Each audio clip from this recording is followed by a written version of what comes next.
अस्सलाम वालेकुम ख़वातीन हज़रात, भाई और बहनों, मस्तूर और मस्तूरात। गिलित बल्तिस्तान के मेरे इस सफरनामे के पार्ट 1 में आपने देखा कि हम मस्तूर वैली में मौजूद थे और हम लोग अपना पूरा एक दिन का पैदल सफर करने के बाद दूर के ही पहाड़ों में एक छोटी सी हट में जा पहुंचे थे। अब क्योंकि रात हो चुकी थी तो हमने इस हट में आराम करना था। अब रात की इस तारीकी में मैं आपको ये जगह तो नहीं दिखा सकता था, जिस वजह से मुझे इंतजार करना पड़ा सुबह होने का। अब देख सकते हो जी सुबह के यहाँ के नज़ारे, और मेरे साथ मौजूद है बड़े बालू वाला लड़का। अस्सलाम वालेकुम बड़े बालू वाले, क्या हाल है? और आज रात को हमने इस हट में स्टे किया है, जिसके अंदर के मनाजिर मैं आपको बाद में दिखाऊंगा। मतलब ज़िंदगी का एक बहुत ही अमेजिंग एक्सपीरियंस था, लेकिन किसी किसी के लिए था, कुछ लोगों को वो भारी भी हो गया है। तो बड़े बालू वाले को जो है ना थोड़ा सा इश्यू हो गया है। मैं नहीं बताऊंगा आपको। फ्राइज हमने बहुत खाए और हमने ना चिकन लाया था तो रोस्ट बना के बहुत खा लिया। तो अगली कहानी आप समझ सकते हो कि ऊपर से बुखार भी है और दूसरा मामला भी है। लेकिन उससे बड़ा मसला पता है क्या है कि सुबह सुबह मैं उठाऊँ, मैंने उठ के वुज़ू करके ना तो पानी सारा ख़त्म कर लिया, कैन में 0 लेवल पानी है। और बड़े बालू वाला जो है ना, अब आपको पता है मसले का शिकार है। तो उठा बड़ा परेशान हो गया, कहता बस में पानी नहीं है। तो अब जो है ना मैं ज़ाहिर है दोस्ती का सबूत दूंगा। तो ये सामने देख सकते हो, इस जगह पर है चश्मा, मतलब जो जहाँ साफ पानी आता है। तो मैं अपने भाई के लिए पानी लेने जा रहा हूँ। जा भाई, पानी ले गया, जल्दी कर। ओ जी, बिस्मिल्लाह करके चलते हैं। सबसे पहले पानी लेके आते हैं। यकीन मानो कि जब हम लोग गिलगित की तरफ आ रहे थे ना कराकोरम हाईवे से, मैंने सोचा भी नहीं था अपने वे में घुमान में कि गिलगित बल्तिस्तान में इतनी हरियाली और इस तरह की जगह हो सकती है। मुझे उस टाइम लगा था कि यार यहाँ पे सारे बस पहाड़ ही हैं। नो डाउट वो पहाड़ बहुत प्यारे थे, लेकिन ग्रीनरी का तो अपना ही मजा है। और भाई अस्तोर से तो भाई को प्यार हो गया रे। भाई ये जो पौधे हैं ना साइडों में, ये आपके ट्राउजर को पूरा तकरीबन गीला ही कर लेते हैं, लेकिन मजा आता है। और यहाँ पे एक गुड न्यूज़ है कि जहाँ से मैंने चश्मे का पानी लाना ना वो जगह है। और यहाँ पे साथ ही नीचे देखें तो एक नदी बह रही है। नदी क्या कह सकते, छोटा सा पानी का चश्मा बह रहा है ये भी, बट ऑब्वियसली ये पानी गंदा है। लेकिन मैं सोच रहा हूँ कि बड़े बालू वाले को ना इस पीपे में ये जो येलो वाला है छोटा, इसमें पहले मैं इसको पानी डाल के लेके जाता हूँ और जाके बड़े बालू वाले को देता हूँ, ताकि वो अपने मामलात निपटाए। उसके बाद मैं जाके आगे से दूसरा पानी ले आऊंगा। मस्तूर और मस्तूरात चेक करो जी, ये जो चश्मा है। और यार क्या व्यू है यहाँ पे, माशाअल्लाह माशाअल्लाह।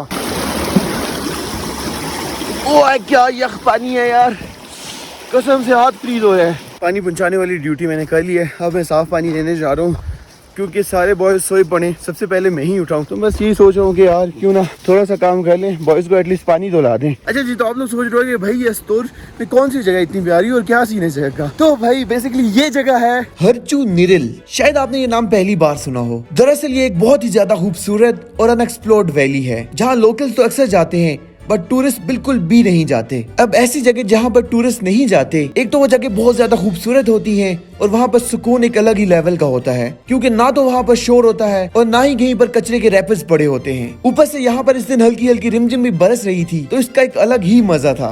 इंतहाई डिसअपॉइंटमेंट और फेलियर हो रहा है, क्योंकि बेसिकली ये पाइप है जो चश्मे का पानी आता था कि ऊपर से बहुत ऊपर पहाड़ों से आता है यहाँ तक। मसला ये है कि मैं यहाँ आया हूँ तो ये पाइप बंद है, पता नहीं इससे कुछ गन चली गई है क्या है, लेकिन जलालत हो गई है। बट जलालत का भी अपना मजा है। Okay guys.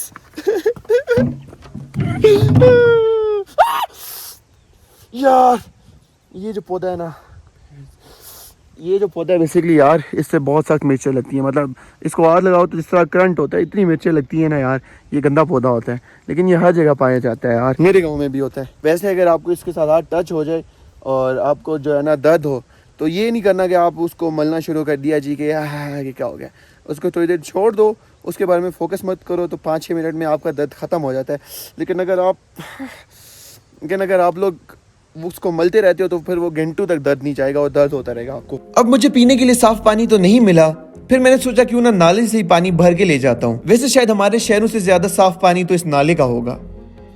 हर ट्रिप पे मैं अपने साथ एक बुक जरूर रखता हूँ, जिसे मुझे ट्रिप के दौरान पढ़ने की बिल्कुल भी तौफीक नहीं होती, बट इस टाइम तो मौजज़ा हो गया भाई।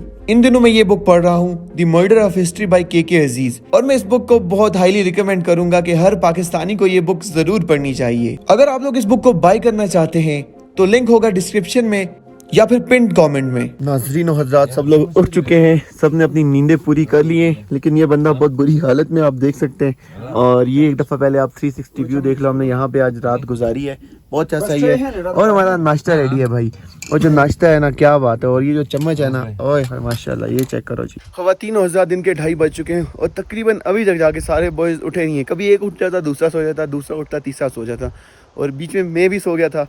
और 2:30 हमें इसी हट में हो गए। अभी जो है ना फुल क्लियर हो चुका है वेदर। अगर आप देखो तो सामने वाले जो पहाड़ हैं उनके ऊपर थोड़े बहुत बादल हैं, बट ये आप वैली आप बिल्कुल क्लियरली देख सकते हो। यार क्या बात है, माशाल्लाह माशाल्लाह माशाल्लाह। क्या हाल है, ठीक हुआ? हाँ फिर लोटा लेके जा रहे हैं आप लोग, देख ही सकते बना हैं। रहा हूँ यार। ओके, आप सबके जहन में ये सवाल भी होगा कि ये छोटे छोटे हट्स किस मकसद के लिए हैं। तो बेसिकली जब लोग यहाँ पर आते हैं अपने माल मवेशी लेकर और अपनी फसलों में काम करने के लिए आते हैं, तो उन्हें रहने के लिए भी एक छोटी सी जगह चाहिए होती है। इस वजह से इन्होंने अपनी ये छोटी छोटी टेम्परेरी हट्स बनाई होती हैं। गर्मी के कुछ ही मंथ्स होते हैं जब ये जगह एक्सेसिबल होती है, अदरवाइज ये जगह फुल बर्फ से ढकी होती है और यहाँ आना ऑलमोस्ट इम्पॉसिबल होता है। यहाँ अगर हमें वो सुकून महसूस हुआ जो शायद किसी 5 स्टार होटल में भी नहीं हो सकता था। और जो मेरा इसका सबसे फेवरेट पार्ट था वो ये है कि जो हमने इस छोटी हट में रात को स्टे किया था, उस एक्सपीरियंस का एक अलग ही मजा होता है जो आपको कभी भी पैसे से नहीं मिल सकता। ये तुम्हारे लिए काफ़ी दूर से लाया हूँ मैं। क्या बात है, इसका मुझे नाम पता नहीं है, सम शॉप और हब। थैंक यू ये? सो मच जी। और ये फिर मैं तुम्हारे लिए स्पेशली सनफ्लावर, ये सनफ्लावर नहीं, वाइल्ड येलो फ्लावर है। क्या बात है, थैंक यू जी। अभी शदाब के शैतानी दिमाग में एक आइडिया आया है जो किसी के शैतानी दिमाग का है। ये हमने कहा चलो कर लेते हैं। हम लोग एक आलू किसी का खोद के देखेंगे कि आलू की पोजीशन क्या है। इस तरफ एक दस ज़्यादा करेंगे, मुझे पता है गुनाह होगा, लेकिन अगर कोई देख रहा है तो प्लीज़ हम माजरत चाहते हैं। कोई देख तो नहीं रहा। अब क्या हो सकता है, अल्लाह देख रहा है यार, सबसे बड़ी बात। कमन टाइम लगेगा। खींच इसको पकड़िए, खींच, निकल जाएगा अगर हुआ तो। ओए ब्यूटीफुल यार, तोड़ दिए गाइस देख सकते हैं आप, आलू तो बड़ी तो- स्ट्रगल तो के बहुत बाद, छोटे हैं बड़ी यार। स्ट्रगल के बाद 2 ही आलू वापस- निकले। वापस डाल, वापस क्योंकि- डाल इसको। क्योंकि अभी सीजन नहीं है ना, हम्म। यहाँ पे भी टाइम लगेगा, अगस्त सितंबर इसको में। सही करके दबा ताकि चलो ये दरख्त आया ना पौधा। वो ये क्या है? इसके अंदर मतलब आलू डालते हैं, सर्दियों में आलू इसके कसम अंदर से? डाल के रखते हैं और खराब नहीं होते। झूठ बोल रहे हैं, ताकि ना कसम से। उठाओ, समर में बीज दोबारा से निकाल बड़ा के। कैसे हटाऊं? ये देख, ओए होए वाह यार, ये चीज आर यू क्रेजी मैन? मतलब जो बचे आलू होते हैं ना, हाँ हाँ समझ गया। उनको क्या करते हैं, यहाँ डालते हैं, फिर नेक्स्ट ईयर निकाल के। वाह यार क्या गेम है कसम से। मट हरचो पसंद आली, यही है ना? हाँ यही है। पता नहीं गालियां हैं अल्लाह जाने। नहीं यही है, ये बोल सकते हैं, मट हरचो पसंद आली मट। हाँ झूठ बोला मस्त- सिर्फ हुआ है। नहीं हाँ, मट मट हरचो खुशम, हाँ। खुशतुमस, यस ये खुशतुमस जो है ना। फाइनली इस सब के बाद हमारा सफर शुरू हो जाता है लेक की तरफ, जिसके लिए हमें थोड़ी सी हाइक करके जाना था। बस फिर हम लोग अपने सफर पर रवाना हो जाते हैं। ख़वातीनो हज़रात, एक बकरी का बच्चा मिला हमें, देख सकते हो। बता, ख़वातीनो हज़रात बकरी का बच्चा देख सकते हो, ये इसकी माँ है। माँ और ये फिर एक पॉइंट आता है जहाँ पर हमने इस नाले को क्रॉस करना था। नाले पर ब्रिज बड़ा ही वीआईपी था, जस्ट एक ही स्लेब लगी हुई थी लकड़ी की। ब्रिज को क्रॉस करने के बाद हम लोग थोड़ा सा एक गलत ट्रैक पर चढ़ जाते हैं, जहाँ से हमें वापस आना पड़ा। बट वहां पर जाते हुए नज़ारे बहुत ही प्यारे थे। इस हाइक की एक बहुत ही अच्छी बात थी कि हम लोग ज्यादा सामान नहीं लेके गए थे, सवाए एक गिटार के और कुछ नूडल्स और चाय बनाने के सामान के। इस वजह से हम लोगों ने बड़ा ही हंसी खुशी इजीली ये सफर तय कर लिया। हम एक के बाद एक पहाड़ चढ़ते गए और हमारी मंजिल करीब से करीब तर आती गई। बहुत लंबे टाइम के बाद आखिरकार हम लोग अपनी लेक तक तो पहुंच गए हैं। लेकिन छोटी सी है, मतलब लेक बराए नाम है, लेकिन फिर भी गुजारा ज़रूर है। देयर यू गो, ये है लेक, इसके पास जाते हैं। हाँ, इसे लेक तो मैं नहीं कह सकता, बट एक पानी का छोटा सा तालाब जरूर कह सकता हूँ। बट स्टिल ये जगह प्यारी बहुत ज्यादा थी।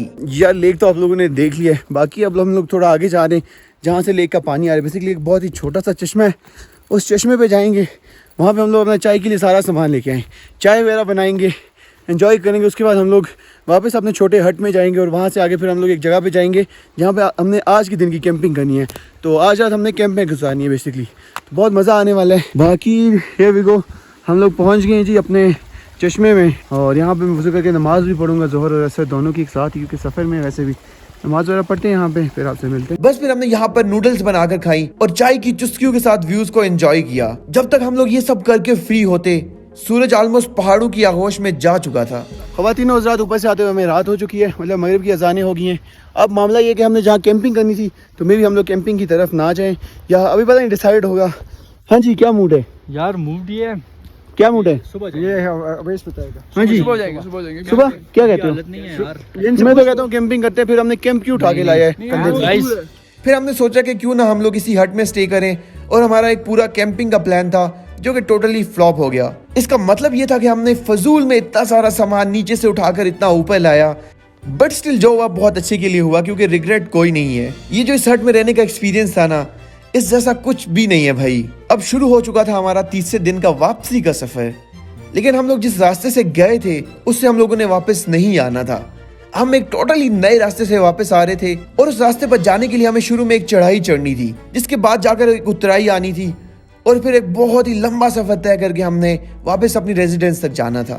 खवातीनों हजरात, का सबसे मुश्किल हाय अल्लाह, ट्रैक का सबसे मुश्किल रास्ता, मरने वाले हालात हैं, और हमारी सही पैक हो चुकी है।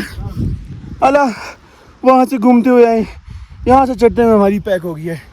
यकीन मानो, क्या बताऊँ मैं, कितनी नाजुक सूरत हाल है। हाय अल्लाह, गरीब बच्चे आगे। ताज़े के मुताबिक ना बुर्ज खलीफा की इतनी ऊंचाई है ना, उसकी सीढ़ियाँ लगा लें हम लोग उतना। तो कभी दुबई गया है? झूठ बोल रहे क्यों हो ना, यार मूवीज क्या हो गया भाई? यार। एक ऑनेस्ट बात बताऊंगा कि पहाड़ों में आना है ना तो बड़े सोच समझ के आओ। कितने प्यारे लगते हैं ना, उतना ही चढ़ते हो आपकी फटती है। खलीक जैसे बंदे की बातों में नहीं आना है। क्यों खलीक भाई? नहीं, मैंने आपको कहा था कि प्यारी जगह दिखाऊंगा ना, प्यारी जगह मैंने दिखाई, बाकी फट ये तो बताया था ही नहीं कि यहाँ पे बड़ी मसला होगा। कोई यहाँ पड़ा हुआ था, कोई यहाँ, कोई वहाँ, और कोई मसला नहीं था। लेकिन ये देखो, ये इतनी खड़ी चढ़ाई है ना कि इसमें चढ़ते चढ़ते बिल्कुल जो है ना हमारी हालत टाइट हो गई है। दिखाना हो जो प्यारी प्यारी वाला। ओह वाह यार, देखो मिनी नागा पर्वत सारी है, और आज ये पहाड़ फुल जो है ना, मतलब इनके पास जो बादल थे वो हटे हुए हैं, ग्लेशियर्स हैं यार पूरे पूरे।